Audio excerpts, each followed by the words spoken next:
Coming up on this episode of Table Culture, we're going to be talking about 2014's Granja by Michael Keller and Andreas Odendahl.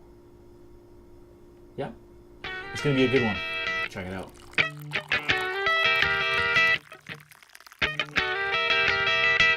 All right, we're back for another episode of Table Culture, the show where we give you recommendations on board games and card games you should be playing.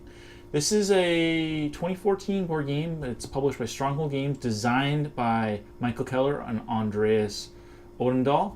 It's called La Granja. It is about a island, Mallorca in Spain, and it's a farming game. So similar to games like Agricola or Caverna. It's a really fun game. These guys have also designed Agra and Solaris Mission, if you haven't checked those games out. It's a game for 1 to 4 players. It takes approximately 90 minutes, so if you start with 2 players, you can add another half an hour per player, so theoretically it could take you 2.5 hours to play for 4 players, which I've done. I've also played 2-player mode, really fun both ways. This is a game of hand selection. There's also worker placement elements to it.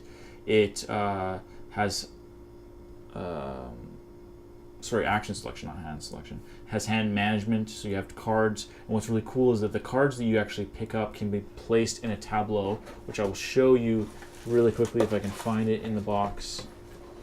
I can, and I didn't break this.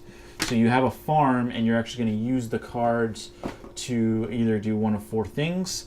Each card has 4 options. You can hire helpers, you can go to the market barrow, you can add a field, or you can add an expansion to your farm. You're going to be using these little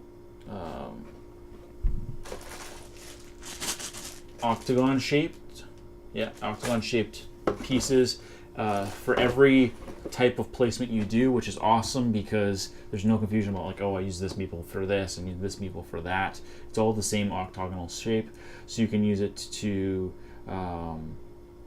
breed pigs, you can use it to put wine in, you can use it for olives, you can use it for olive oil, you can use it to get a crate, which you can use later to get victory points, or you can use it for your siesta track, or you can use it for other farm goods.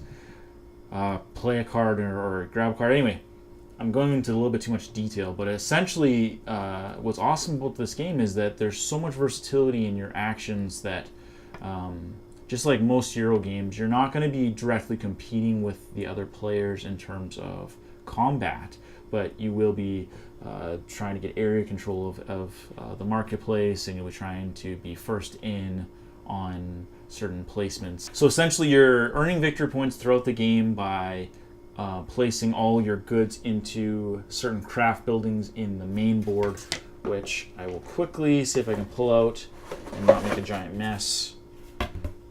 So you have your marketplace here, you have your craft buildings, and you have to fulfill certain conditions in each craft building in order to get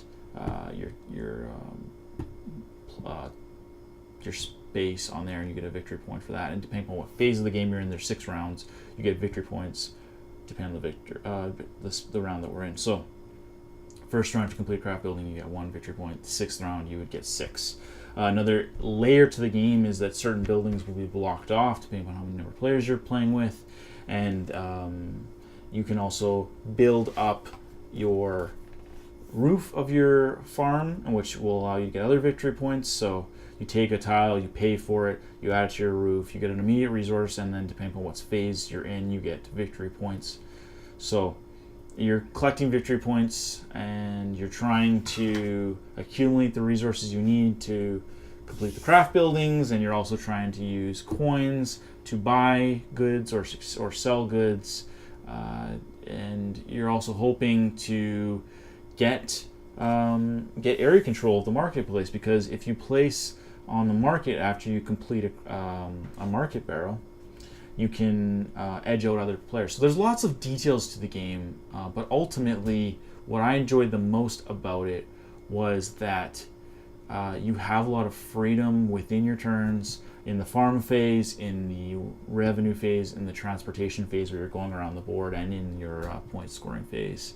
And there's dice rolling in the game, but the dice rolling is purely to determine what resources you collect at the revenue phase. So it's not going to create a lot of controversy like some dice rolling games.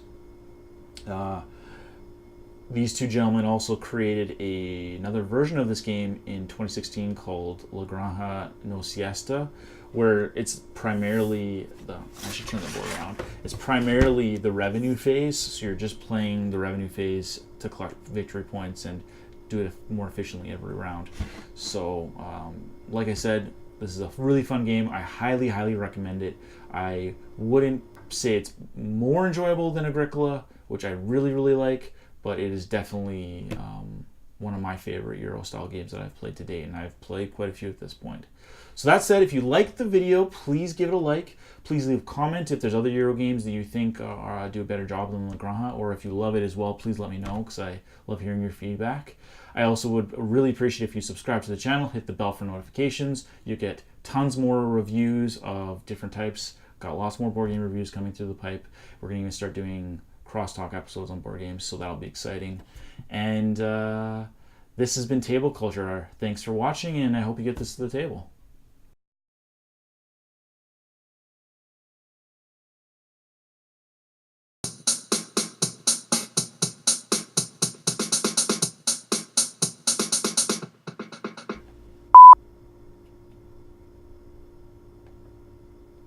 Hey Google, where's Mallorca?